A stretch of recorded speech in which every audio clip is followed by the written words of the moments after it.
O primeiro texto que a gente vai ler está no Evangelho de Lucas, capítulo 18. Nós vamos ler do 9 ao 14. E disse também esta parábola a uns que confiavam em si mesmos, crendo que eram justos e desprezavam os outros. 2 homens subiram ao templo para orar, um fariseu e outro publicano. O fariseu, estando em pé, orava consigo desta maneira: Ó Deus, graças te dou, porque não sou como os demais homens, roubadores, injustos e adúlteros, nem ainda como este publicano. Jejuo 2 vezes na semana, dou os dízimos de tudo que possuo. O publicano, porém, estando em pé de longe, nem ainda queria levantar os olhos ao céu, mas batia no peito, dizendo: Ó Deus, tem misericórdia de mim, pecador.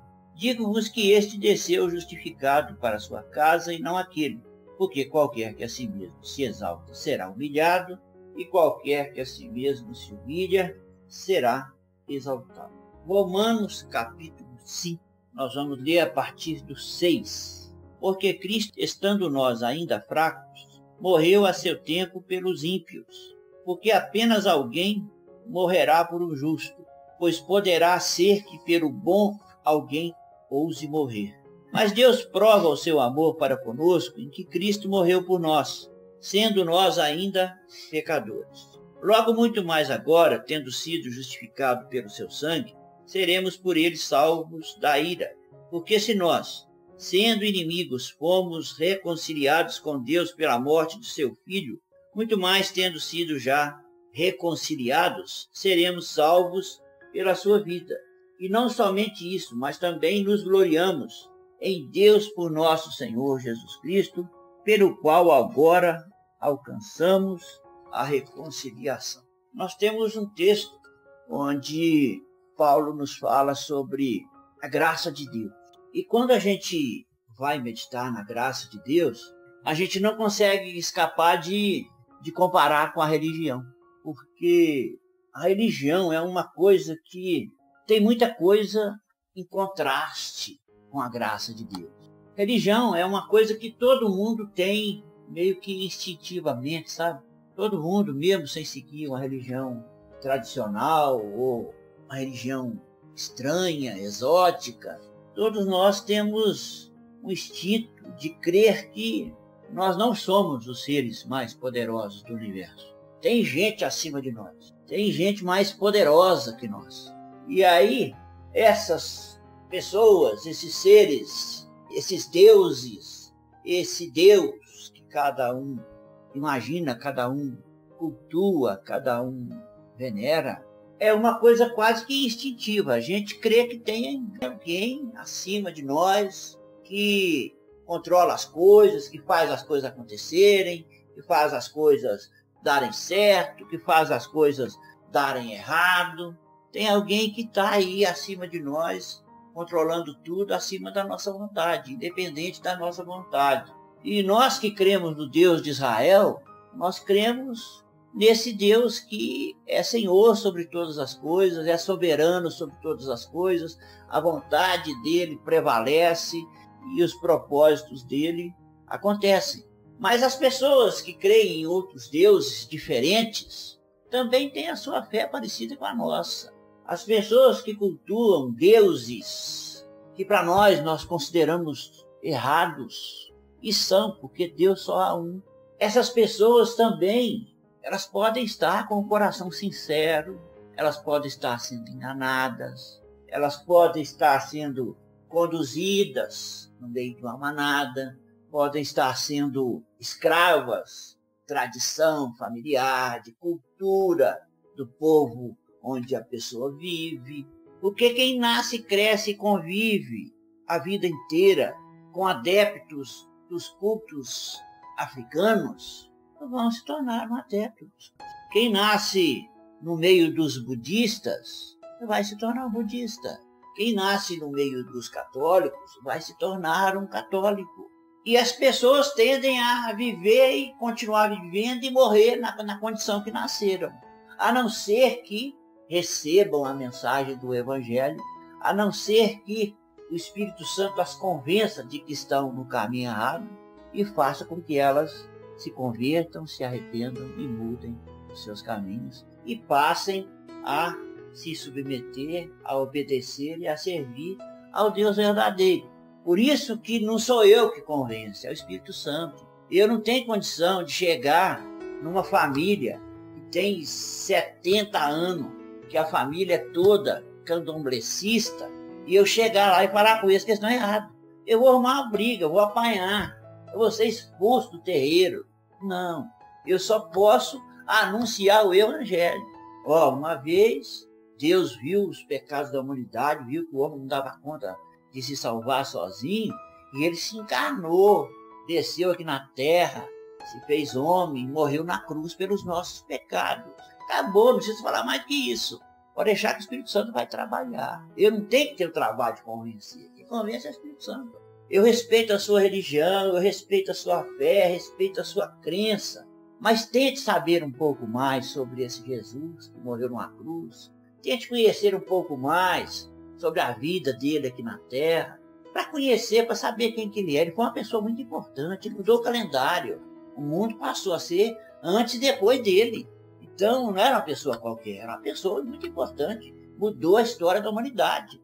Então, procure saber um pouco mais sobre Jesus, sobre a morte dele, sobre a ressurreição dele. Procure se inteirar disso. Você vai ter muitas surpresas boas. Você vai ver que talvez tenha algum problema na sua maneira de crer. Busque conhecer mais. E aí, quando a gente pensa em religião, a gente vê que às vezes a religião leva a pessoa a tomar atitudes religiosas que às vezes confrontam a graça de Deus. Nós temos exemplo aqui de duas pessoas que estavam no templo orando. E Jesus falou sobre cada uma das duas. Tinha aquele religioso, que a religião leva a gente a ir ou para o lado do mérito ou para o lado da culpa, sabe? A religião faz com que eu queira me relacionar com Deus na base do mérito. Eu tenho que fazer as coisas para agradar a Deus, para merecer o favor de Deus na minha vida. Eu chego a fazer igual o que estava orando, cheio de orgulho, cheio de arrogância, né? Te agradeço, Senhor, porque eu não sou igual os fariseus, que são adúlteros, são mentirosos, são violentos, são falsos. Eu sou honesto, eu pago os meus dízimos, eu frequento a tua casa, eu procuro obedecer a sua lei. Eu sou um filho seu, eu quero te servir de todo o meu coração. Aí você acaba virando para Deus e falando que Deus, eu sou uma pessoa boa, eu sou bonzinho, eu sou joia. Quase que chega a falar que o Senhor tem sorte de me ter como filho. Eu sou o filho ideal do Senhor. Eu faço tudo o que o Senhor quer, eu sigo tudo que o Senhor mandou seguir. Eu sou gente boa. Porque se entrar pro lado do mérito e demérito, prêmio e castigo, eu vou virar um desses caras. Porque aí eu vou querer achar que Deus vai ter que fazer alguma coisa por mim. Eu cumpro tudo que o pastor manda eu fazer, eu sigo as tuas ordenanças, a tua lei direitinho. Por que meu casamento está arrebentado? Deus, eu oro com constância, eu jejuo, eu busco o Senhor com frequência. Por que eu estou doente? Às vezes eu recebo uma bênção, graças a Deus. E aí tem um problema, por que Deus deixou acontecer isso comigo? Por causa dessa coisinha insidiosa aí de mérito e demérito, sabe? Se eu estou fazendo certinho, Deus tem que me abençoar. Se eu estou fazendo certinho, Deus não pode deixar eu ficar doente. Se eu estou fazendo certinho, Deus tem que fazer a parte dele, eu estou fazendo a minha. E às vezes a gente chega ao desplante de achar que a gente está fazendo a parte da gente e Deus não está fazendo a dele. Porque a gente entrou na ciranda do religioso que se relaciona com Deus na base do mérito e demérito. Justiça própria. Toma lá, dá cá. Eu faço a minha parte, só faz a sua. Aí você começa a se tornar uma pessoa arrogante, uma pessoa super crente, um religioso perfeito. E pode acontecer também o contrário. Você vai relacionar igual o publicano lá. Um cara que reconhecia que era miserável, pecador. A Bíblia fala que não tinha coragem nem de olhar para Deus, ficava lá de cabeça baixa. Não tinha coragem nem de olhar para o céu para conversar com Deus. Aí você começa a se sentir miserável, eu não mereço nada, Deus tem que me castigar, Deus tem que me punir, porque eu não consigo me livrar das minhas culpas do passado, eu não consigo me livrar dos meus pecados, eu não consigo corrigir os meus defeitos, eu não consigo ser gente boa por mais que eu esforce, o bem que eu quero fazer, eu não faço, o mal que eu não quero é esse que eu faço. E aí tem até um embasamento bíblico para você se sentir mal, não ter intimidade com Deus, não ter coragem de chegar para conversar com Ele, não ter coragem de olhar para Ele, nem para pedir misericórdia. Ou então, para tudo, você pede misericórdia. Você acorda de manhã, você deu um tropeção. Deus, tem misericórdia de mim. Qualquer coisa, você está pedindo misericórdia de Deus. Eu creio que Deus olha para mim, quando eu estou religioso certinho, e fala comigo assim, que idiotice isso, hein, Antônio? Você está achando que você tem que fazer tudo certinho para eu poder te amar. Ou então vai virar para mim assim, que idiotice sua, Antônio, de achar que porque você tem um punhado de defeito, um punhado de falha, de achar que porque você não dá conta de segurar a sua carne ainda, você ainda não conseguiu descansar na obra do meu Espírito em você ainda, você acha que por causa disso eu vou te amar menos? Olha para mim, eu te amo, você é meu filho, você está pecando, mas você é meu filho, você está fazendo tudo certinho, você é meu filho. Eu não me relaciono com você por causa do que você faça ou deixa de fazer. Eu me relaciono com você por causa do que eu faço por você. Eu me relaciono com você por causa de quem você é para mim. Quando eu olho para você, eu não vejo a sua justiça própria. Eu vejo o sangue de Jesus derramado sobre a sua vida. Quando eu olho para você, eu não vejo as suas falhas, seus pecados, seus defeitos. Eu vejo o sangue de Jesus derramado sobre a sua vida. Aí a pessoa pode pensar assim, então já que é assim, eu não preciso nem ser bonzinho, nem preocupar de ser errado. Quer dizer então que por causa da graça eu posso viver minha vida de qualquer jeito, eu posso pecar, que Deus já perdoou. Aí Deus vai olhar para mim e dizer, você pode, só se você for muito burro. Porque eu te amei antes de você existir. Era para você andar comigo direto, desde o dia que você nasceu. Você seguiu o seu caminho, você procurou outra vida, você procurou outras companhias, você procurou ouvir outras pessoas, você procurou até outros deuses. Mas eu te achei, eu te trouxe, eu te remi, eu te busquei.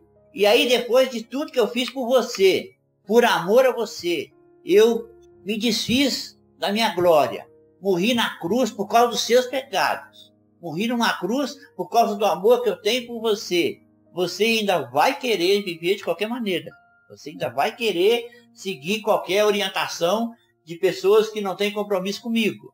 Você ainda vai querer andar batendo no peito, eu sou bonzinho, eu sou melhor do que o publicano, eu sou melhor do que todo mundo, eu faço tudo direitinho, eu oro, eu dou oferta, eu cumpro tudo.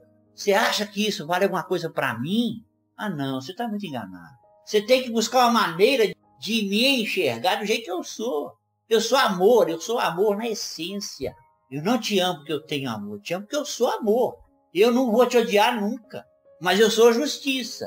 Se você recusar esse amor, você vai arcar com as consequências de ter me recusado. Porque o que eu fiz por você não tem preço. Se você não valorizar isso, eu vou ter que dar uma ferrada no você por causa disso. Eu faço tudo para você. Você quer seguir o capeta? Você é obrigado a jogar você na casa do capeta. Mas não é para você relacionar comigo por medo do capeta. Eu já derrotei o capeta. Não é para você se relacionar comigo por medo de ir para o inferno. Se você continuar comigo, se você não me negar, se você continuar caminhando comigo, você está garantido no céu. Você só perde a salvação se você me negar. Falar, não quero mais, eu cansei, eu quero ir para o inferno. Aí Deus vai falar, então vai, boa viagem. Mas Deus não anda misturado no meio da religião. Deus anda procurando corações que se abram para Ele. Não é só para tomar lá da cá. Não é só para buscar socorro na hora da angústia. Não. Deus quer que eu seja amigo dEle, que eu caminhe com Ele, independente das circunstâncias. Sabendo que na hora certa, no momento certo, no tempo dEle, a solução para qualquer problema vem. E a alegria do Senhor é que é a nossa força.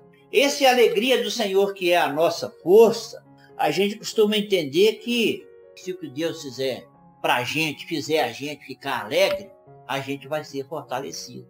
Não é nada disso. Isso é um equívoco de interpretação do que o salmista diz. O que eu faço que agrada ao Senhor, o que eu faço que alegra o coração do Senhor, me fortalece. Entendeu? É uma interpretação um pouquinho mais profunda, um pouquinho menos egoísta.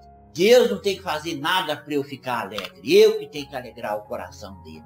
Porque eu magoei muito o coração dele. Eu feri muito o coração dele. Feri de morte. Ele passou pela morte, morte de cruz, por causa de mim. Então não é ele que tem que procurar me alegrar para eu ficar feliz. Não, eu que tenho que ser eternamente grato ao que ele fez por mim. E procurar fazer de tudo para que na hora que ele olhe na minha direção, ele fique feliz. Às vezes vai olhar para mim, eu estou triste, eu estou desanimado, eu estou com problemas, eu estou sentindo mal, eu estou doente. Mas essas circunstâncias não vão me impedir de amar o Senhor, não vão me impedir de reconhecê-lo como Senhor, não vão me impedir de descansar nele, deleitar-me nele. O dia que eu viver em função dessa intimidade, a vida fica mais amena, a vida flui melhor, certo?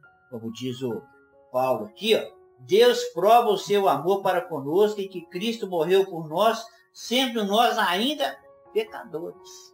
Nós éramos pecadores, inimigos de Deus, e ele morreu por nós. O que é que eu tenho que cobrar desse Deus? O que é que eu tenho que resmungar quando as coisas estão erradas? O que é que eu tenho que murmurar quando a minha canela dói? Não, eu tenho que saber que eu tenho Deus. A viagem está tranquila? Deus está comigo. A viagem está agitada? Deus está comigo. O barco está quase virando? Deus está comigo. O barco não vai virar. E eu vou ser conduzido até o final da viagem. E eu não estou falando só da viagem da vida aqui não. Estou falando de chegar lá no porto de Jerusalém. Chegar lá para andar, descer e andar nas ruas de ouro e cristal. Para pisar em um ouro que o humano nem conhece. Porque ouro transparente aqui na terra não existe. O lado do céu é. Então Deus quer que eu me relacione com ele sem essas amarras, sabe? Sem esses vícios, sem essas coisas que a religião incute na cabeça da gente. Tem que ser bonzinho para Deus me abençoar. Ou então eu tenho que me anular, me matar de fazer sacrifício para Deus me abençoar. Não é nada disso, tudo está errado. Vamos lá da cá do mesmo jeito. Ou eu me anulando para receber o favor de Deus, ou eu procurando fazer tudo certinho para receber o favor de Deus, é tudo a mesma coisa.